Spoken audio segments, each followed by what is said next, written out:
तो यार will start with RCB versus CSK. ये मैच बहुत ही ज़्यादा हाइप मैच था, perhaps the most hyped game of this season, in fact most viewed game भी बन चुका है सीजन का।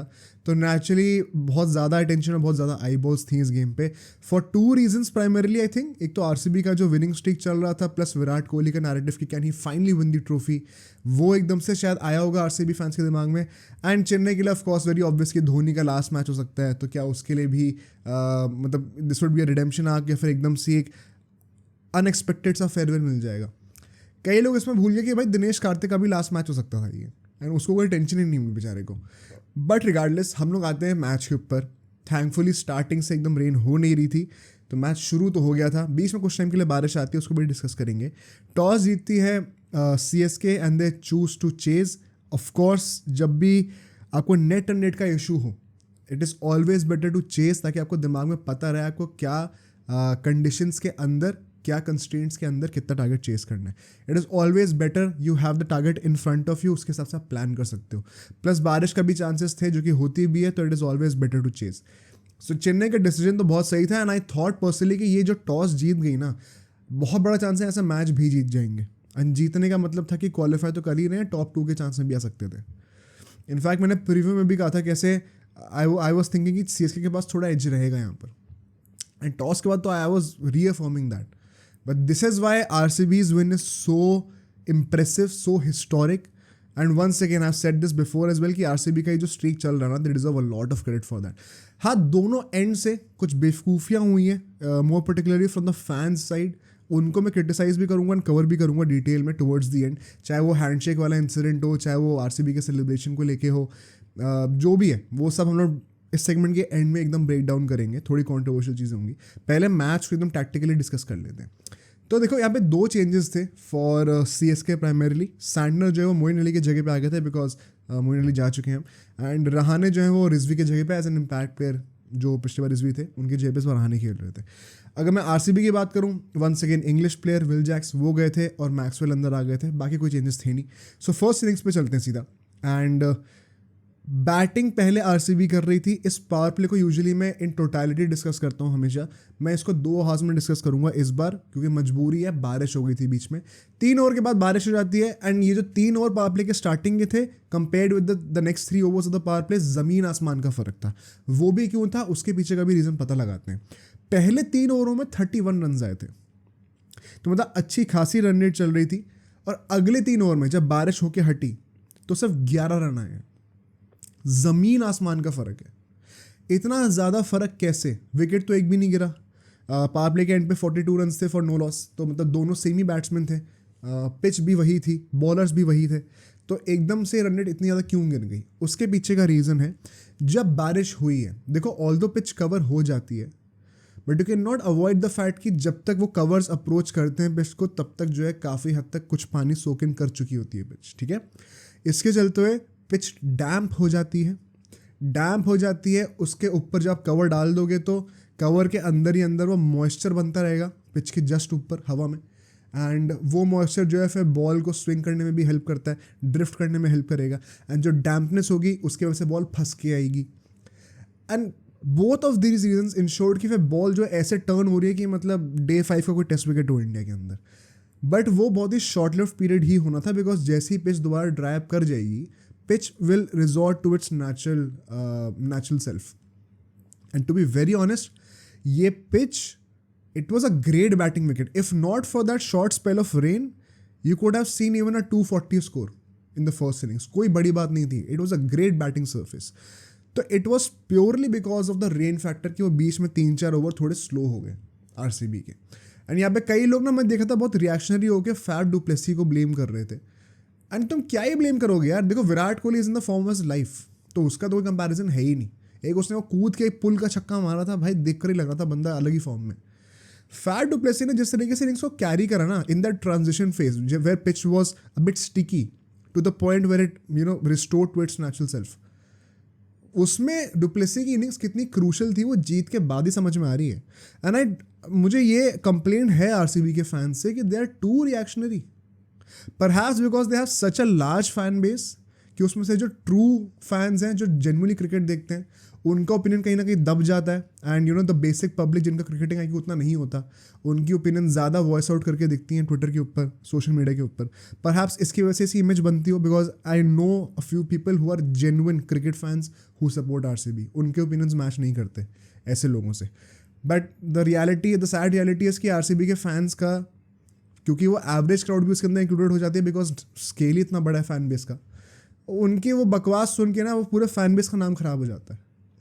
And it is quite irritating to see. मतलब अभी देखो क्वालिफाई कर गई RCB, मुझे याद है जब स्टार्टिंग के 3-4 मैचेस हारे थे, सब लोग फैफ डू प्लेसिस को सैक करने की बातें कर रहे थे। अब अगर थोड़ी सी भी शर्म है तो क्या तुम लोग अपोलोजाइज करोगे फैफ डू प्लेसिस से? इतना डम डिसीजन होता ना मैनेजमेंट के द्वारा अगर ये मिड सीजन डुप्लेसी को सैक कर देते।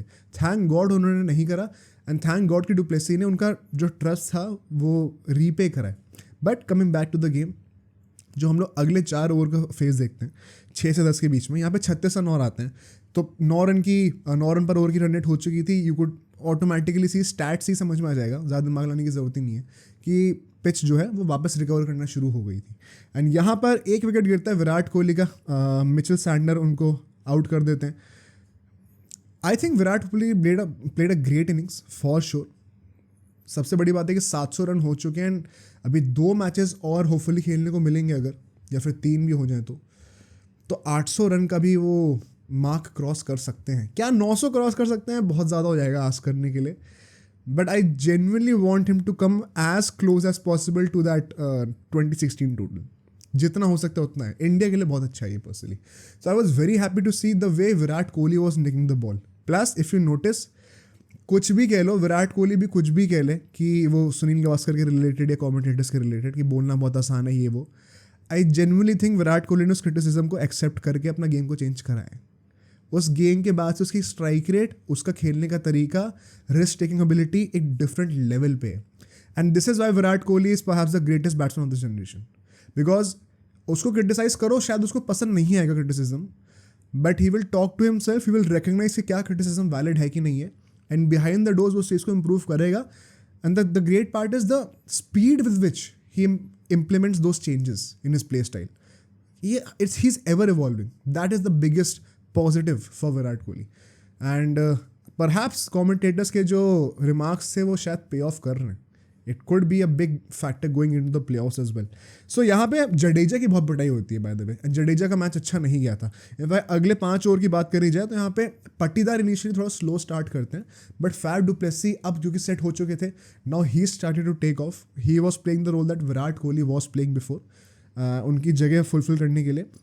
बट फिर सैंडनर दोबारा आते हैं. I think Santner had a fabulous game with the ball.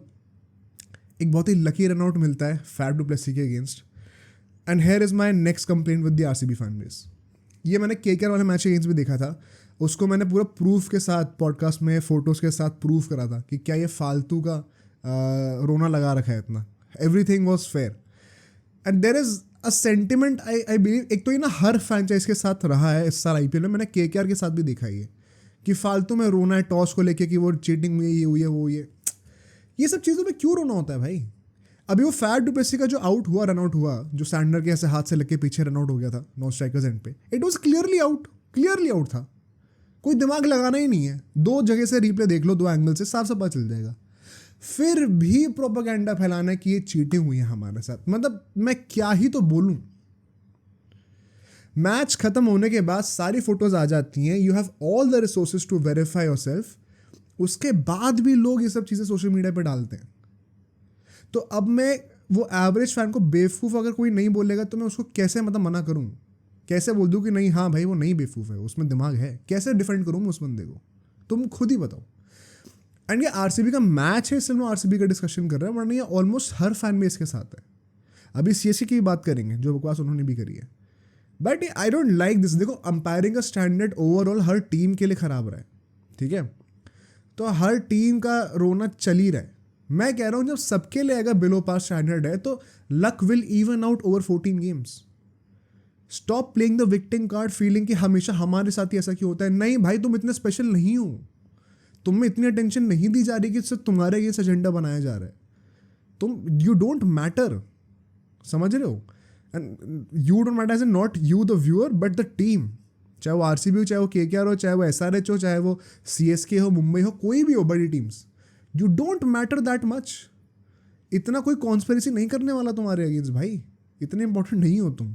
सो ये द फैक्ट कि Faf du Plessis clearly out था बट नहीं ज़बरदस्ती प्रोपेगेंडा फैलाना, नहीं भाई, साफ साफ आउट था, बिल्कुल सही डिसीजन दिया अंपायर ने। एंड उसके चलते हुए देन वी सी फिर कैमरन ग्रीन बैटिंग करने के लिए आते हैं। यहाँ पे हम लोग देखते हैं as Faf du Plessis gets out then eventually Patidar भी एक्सेलरेट करना शुरू करते हैं। यहाँ पे थीक्षाना और सैंडर दोनों के 4 ओवर खत्म हो चुके थे। By the way Theekshana was also super economical. I think Jadeja being the Indian spinner, उससे एक्सपेक्टेड था कि वो ऐसी परफॉर्मेंस देगा। कहीं ना कहीं उसका इस मैच में ना चलना विद द बॉल शायद कॉस्ट कर गया सीएसके को, बिकॉज अगर आपके 2 फॉरेन स्पिनर्स आपके इंडियन लेजेंड स्पिनर से बेटर बॉलिंग कर पा रहे हैं, सो कुछ तो प्रॉब्लम है वहाँ पे, कुछ तो देखना पड़ेगा। एंड क्लियरली जडेजा के वो 3 ओवर ने काफ़ी डिफरेंस क्रिएट करा है। The turning point in my opinion was though, and now I will question Ruturaj Gaikwad. इसको हम लोग अगले सेगमेंट में भी कवर करेंगे जब हम चेन्नई का सीजन रिव्यू करेंगे।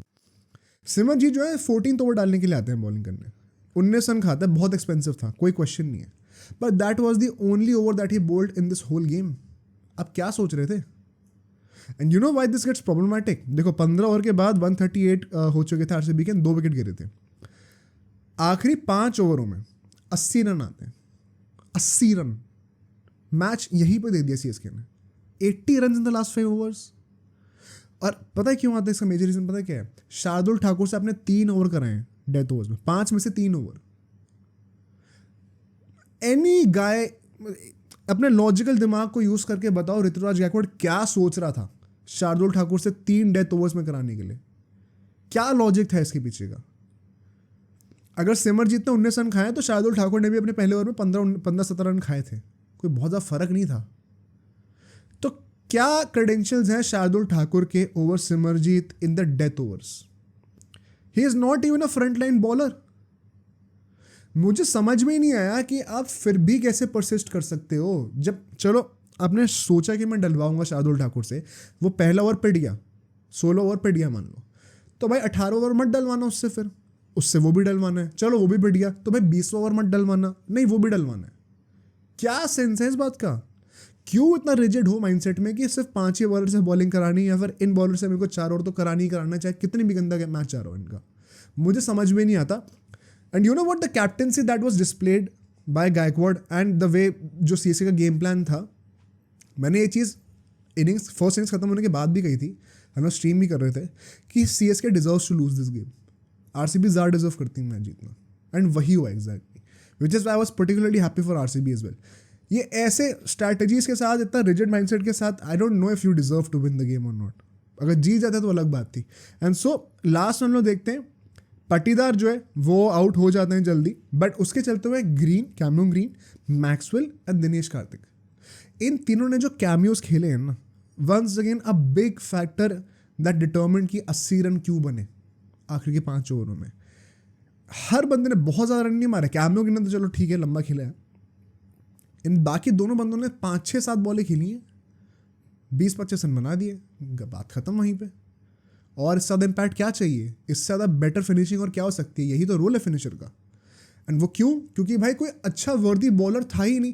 देखो सीएसके ये बहाना यूज़ कर सकती है कि हमारे पास फिज नहीं है, हमारे पास अपना पथिराना नहीं है, दीपक चहर नहीं है, ठीक है, बट जो गिवन रिसोर्सेज हैं उनको तो बेस्ट तरीके से यूज़ करो ना, तो उसमें तो कोई एक्सक्यूज़ नहीं मिलना चाहिए। एंड आई थिंक सीएसके वहीं पे मात खा गई। Coming to the second innings now, जब पावर प्ले की हम लोग बात करते हैं, वहाँ पे 58 रन बनते हैं 2 विकेट के लॉस पे। अब यहाँ पे भी मुझे कुछ चीज़ समझ में नहीं आई। गायकवाड पहली बात तो फर्स्ट बॉल पे आउट हो जाता है, ठीक है, मैक्सवेल बॉलिंग कर रहा था पहला ओवर, ऐसी घटिया बॉल थी वो, कोई विकेट टेकिंग बॉल थी नहीं, down the leg side short ball, late के गायकवाड किसी भी जगह पे मार सकता था, किसी भी रीजन को एक्सप्लॉइट कर सकता था, फाइन लग के हाथों में दे दी। तो that wicket was totally on Ruturaj Gaikwad, कोई बहुत अच्छी बॉल थी नहीं वो। बट उसके बाद हम लोग देखते हैं यश दयाल जो है वो रहाने को अल्टीमेटली, आई थिंक रहाने को शायद यश दयाल नहीं आउट किया था, but regardless the point was कि रहाने एट नंबर 4 क्यों बैटिंग करने के लिए आ रहा है?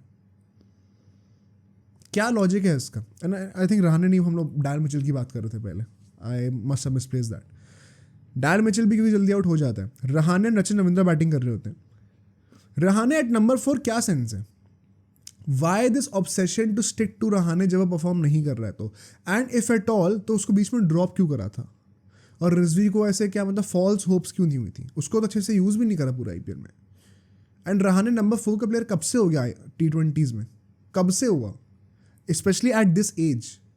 तो this was a pathetic decision taken by CSK's management and it is very uncharacteristic of CSK कि हम लोग उनके डिसीजन मेकिंग को क्वेश्चन करें। 100 चीज़ों को क्वेश्चन कर सकते हैं, लेकिन CSK की डिसीजन मेकिंग को यूजुअली कोई क्वेश्चन नहीं करता। They are almost always spot on. So this was very questionable, it did not pay off in my opinion, क्योंकि इसके बाद हम लोग देखते हैं अगले 4 ओवर में 6 से 10 ओवर के बीच में सिर्फ और सिर्फ 29 रन आते हैं, सिर्फ 29 run. That's just a little over 7 run an over. बहुत ज़्यादा ख़राब था ये। कहीं ना कहीं मैच गिव अवे कर रहे थे यहाँ पे। क्यों? बिकॉज यहाँ पे स्वप्निल जो है वो 2 बहुत ही अच्छे ओवर्स डालते हैं out of nowhere, and Ferguson जो है वो 10th ओवर में आके रहाणे को आउट कर देते हैं। ऑन दी अप पता नहीं कवर से ऊपर से छक्का मारने जा रहा था, क्या कर रहा था, बॉल खड़ी कर दी, आउट हो जाता है। चलो ठीक है, रहाणे ने जिस तरीके से खेला स्ट्राइक रेट भी ठीक थी, प्रॉब्लम नहीं है सच, but it does not suit the dynamics of the team. And why do you want to shuffle so much at the end of the day, जब आपको क्वालिफिकेशन आपकी लाइन पे लगी हुई है? ये भी बहुत ही अनकैरेक्टरिस्टिक है CSK का। They don't usually experiment that much. तो मुझे ये बात भी समझ में नहीं आई, and I said this so many times throughout this season कि it kind of feels like CSK are not playing to win. Not saying कि लिटरली ऐसा है, फील ऐसी आती है देख के। पता नहीं क्या एक्सपेरिमेंट कर रहे हैं। कभी मन करे दुबे से बॉलिंग करा दी 4 ओवर, डायन मिचेल से 4 ओवर बॉलिंग करा दी, कभी मन करा तो सिर्फ 5 बॉलर यूज़ करेंगे, कभी मन करा धोनी पर बैटिंग करने के लिए आ रहा है, कभी मन करा 9 नंबर 9 पे आ रहा है बैटिंग करने के लिए। क्या चल रहा है? क्या ऐसे नहीं जीतती टीम भाई? चेन्नई खुद ही इस चीज़ का सबसे बड़ा अगेंस्ट रही है इतने 15-16 सालों में। So did not make sense. इसके बाद हम लोग देखते हैं 15 ओवर तक, 10 से 15 ओवर के बीच में 1 सेकंड सिर्फ और सिर्फ 42 रन आते हैं।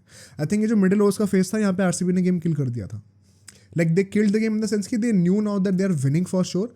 अब वो क्वालिफिकेशन वाला जो सीन है वो क्वेश्चनेबल था, बट जीत तो काइंड ऑफ सिक्योर कर ही ली थी यहाँ पे। बिकॉज इफ यू सी यहाँ पे अ टोटल ऑफ 71 रन बनते हैं इन 9 ओवर्स। बहुत कम है ये व्हेन यू आर चेजिंग 218 और समथिंग।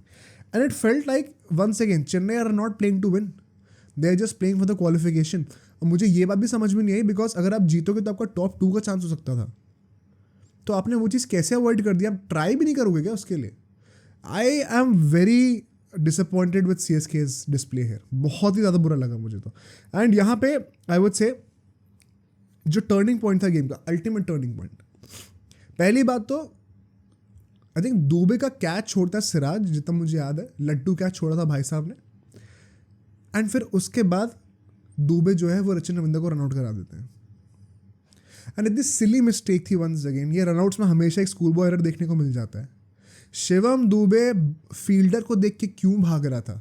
रचिन रविंद्र की तरफ देखो या फिर अपने डेस्टिनेशन की तरफ देखो। कम्युनिकेशन तुम्हें फील्डर से नहीं करना, अपने पार्टनर से करना है।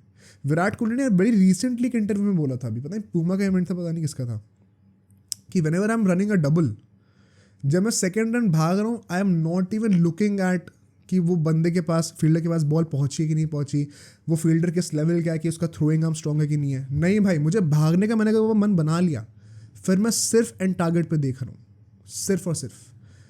मतलब यही चीज़ें सुन लो यार दूसरे प्लेयर्स से, तो ही समझ में आ जाएगा। This was a school boy error bye Shivam Dubey and he should have sacrificed his wicket bye for Rachin Ravindra, because that was the game changing moment. Rachin Ravindra was batting really well. वो आउट होता, चलो ठीक है, समझ में आता है। अब दुबे ने उसको रनआउट कराया तो रिस्पॉन्सिबिलिटी ले, खुद जिताया मैच।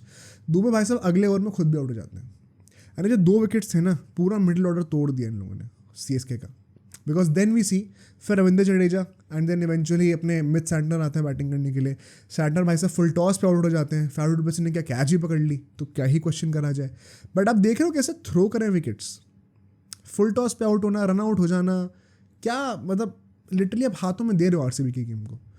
एंड इसके बाद हम देखते हैं धोनी की एंट्री आती है, ठीक है। लास्ट 5 ओवरों की ज़रा बात कर लेते हैं यहाँ पे, बिकॉज पहली बात तुम्हें समझ में नहीं आया धोनी क्या कर रहा था। Why did he not come before Mitch Sander?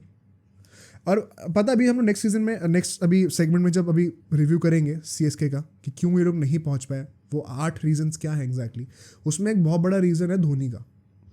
उसका जो रोल था वो क्या था किसी को पता ही नहीं है, एंड इसको मैं और ब्रेक डाउन करूँगा नेक्स्ट सेगमेंट में, एंड बहुत कॉन्ट्रोवर्शियल होगा, कई सारे जो ब्लाइंड फैंस हैं वहाँ के गालियाँ भी देंगे कमेंट्स में, वही वो बेवकूफ़ी दिखाता है लोगों की, but we'll have to talk about this regardless because it is very important for CSK going forward. ये कोइंसिडेंस नहीं है कि एकदम से पिछले 4-5 सालों में आप प्लेऑफ्स से बाहर होने लग गए हो। हाँ, उसके बाद आगे जीत जाते हो, that is the greatness of the franchise, but पहले आप कभी क्वालिफाई ना हो ऐसा होता ही नहीं था, ठीक है। एंड इस साल तो बहुत बड़ा रीज़न इसका ये धोनी का जो रोल है वो रहा है। धोनी क्यों नहीं सैंडर के ऊपर आया, there is no explanation, there is no excuse. If you are so injured कि आप एक क्वालिफिकेशन डिफाइनिंग गेम में ऊपर बैटिंग करने नहीं आ सकते, देन डोंट प्ले। मैं जेन्युइनली बता रहा हूँ, डोंट प्ले। कोई प्रॉब्लम ही नहीं है भाई, ले लो रिप्लेसमेंट ना। कोई लोग कहेंगे विकेट कीपर नहीं है, ले लो रिप्लेसमेंट, क्या हो गया? इतना क्या ऑब्सेशन है एक बंदे से? टीम को तो देख लो भाई। मतलब अब कोई, मुझे लगता है उस टाइम पे शार्दुल ठाकुर को भी ऊपर बैटिंग करा देंगे क्या ये लोग? थैंकफुली वहां तक बात पहुंची नहीं। एक पिछला कोई गेम था, आई थिंक पंजाब का गेम था, पता नहीं किसका गेम था, जहाँ पे CSK ने शार्दुल ठाकुर को ऊपर भेज दिया था धोनी से। अगर इतनी ही इंजरी है, कभी बैक का वो बहाना दे रहे हैं लोग ट्विटर पे फोटो डाल के, बहाना मैं लोगों के लिए कह रहा हूँ, धोनी के लिए नहीं। कभी वो पता नहीं हैमस्ट्रिंग में कोई मसल टियर है, पता नहीं क्या है, कभी कमर टूटी हुई है, ये है वो है, तो भाई मत खेलो ना फिर। टीम का सोच लो भाई। अपना प्रॉमिस जो फैंस को दे रखा है वो ठीक है, बट तुम किसी भी टीम से बड़े नहीं हो। टीम ने तुम्हें बनाया है, तुमने टीम को नहीं बनाया। ये तो गलतफहमी किसी को होनी ही नहीं चाहिए। And if anyone gets offended by what I just said, it just goes on to show how small your brain is. मैं मजाक से हट के बता रहा हूं, अगर तुम्हें ये लग रहा है ना कि नहीं भाई धोनी जो कर रहा है वो सही है एंड वो बनता है, वो जस्टिफाइड है, तो तुमसे बड़ा कोई बेवकूफ़ है नहीं। और तुम्हें जेन्युइनली ज़रूरत है एक टीम को इंडिविजुअल से ऊपर प्रायोरिटाइज करने की। It is high time that India changes and starts worshipping and supporting a team rather than those few individuals. चाहे वो विराट कोहली हो, चाहे वो रोहित शर्मा, चाहे धोनी हो, कोई भी हो। कोई भी बंदा टीम से ऊपर नहीं होता। ये टीम स्पोर्ट है, धोनी अकेला नहीं जिता सकता, नहीं जिता सकता, फैक्ट है यार। उसको भी ज़रूरत है, वरना हर साल CSK जीत जाती, क्यों नहीं जीत रही? टीम की ज़रूरत पड़ती है ना। सो धोनी इतना नीचे बैटिंग करने के लिए आता है। वन सेकेंड, अगर आप इतने अच्छे फॉर्म में रहे हो थ्रू आउट दी IPL, क्या ज़रूरत है? अगर रीजन इंजरी का है तो क्यों खेल रहे हो? रिप्लेसमेंट ले लो। Anyway you can not defend Dhoni है, there is no point in defending Dhoni. And वही बात है, you either die a hero और live long enough to become a villain, watch yourself become a villain, जो भी वो सेइंग है वही हुआ अल्टीमेटली धोनी के साथ। इतना अच्छा खासा फेयरवेल उसको मिल सकता था। अब if this is suppose to be his last game, it is a very sad ending, just like it was for India. Regardless, अब आखिरी के 5 ओवर की बात करते हैं। यहाँ पे 10 रन से ultimately they fall short. CSK 10 run से नहीं कर पाती क्वालिफाई। जीतने के तो बहुत रन चाहिए थे, वो तो छोड़ ही दो। आई थिंक 29-28 रन कुछ रह गए थे। अभी क्वालिफाई क्यों नहीं कर पाए? पहली बात तो धोनी और जडेजा जिस तरीके से गेम को डीप लेके जा रहे थे, there is no problem in that. In fact आखिरी के 2 ओवर में 30-35 रन रह गए थे, it was very much doable. ये चीज़ हमने लास्ट सीजन भी कही थी एक बार, हमारे लास्ट ईयर के पॉडकास्ट अगर आप देखोगे। एक मैच था RR के अगेंस्ट, जहाँ पे संदीप शर्मा ने लास्ट ओवर डाला था एंड धोनी ने ऑलमोस्ट चेस कर लिया था, बट वो अल्टीमेटली हार गई थी CSK। सबको याद होगा मेरे ख्याल से। उस मैच का रिव्यू हमने किया था लास्ट ईयर। उसमें हमने बोला था कि कैसे धोनी ना, ये जो टेम्पलेट है उसका 20th ओवर तक लेके जाना, he has been the master of it. And आज से 6-7 साल पहले इस चीज़ को वो 100% सक्सेस रेट के साथ कर सकता था, इतनी उसकी पोटेंसी थी। अब इस एज में जब वो इतना रेगुलरली नहीं खेलता, is it even safe to play that way when your powers have diminished? He is clearly not the player that he used to be. That's just nature of life. Is it not better to have the Virat Kohli way, जो कि विराट कोहली ने खुद भी अभी कहा कि मैं तो 19 ओवर तक देखता हूँ। अभी रिसेंटली के इंटरव्यू में कहा धोनी भाई देखते हैं 20 ओवर तक का, मैं तो 19 तक देखता हूँ। प्लस द चेंजिंग टाइम्स यार, T20 क्रिकेट अब वो नहीं रहा जो पहले होता था। अब हाँ, इसमें ये कह सकते हो कि विकेट्स ही कम बचे थे, तो भाई क्यों नीचे करने आए बैटिंग? वही तो पॉइंट है एग्जैक्टली। तो then you don't use that excuse. Regardless they take the game deep. आखिरी के 2 ओवर में गेम और क्लोज आता है। फर्गुसन भाई साहब ने दोनों बॉल डाली थी। ये दूसरा पॉइंट अब RCB के अगेंस्ट आ जाता है भाई। RCB में फर्गुसन ने 2 बीमर्स डाली, उसको सेंड ऑफ क्यों नहीं करा गया? अपेरेंटली क्योंकि अंपायर्स को लगा कि जो 2 बीमर्स थी they were not dangerous to the batsman, क्योंकि बॉल इतनी तेज़ नहीं थी, बॉल फिसल गई थी हाथों से।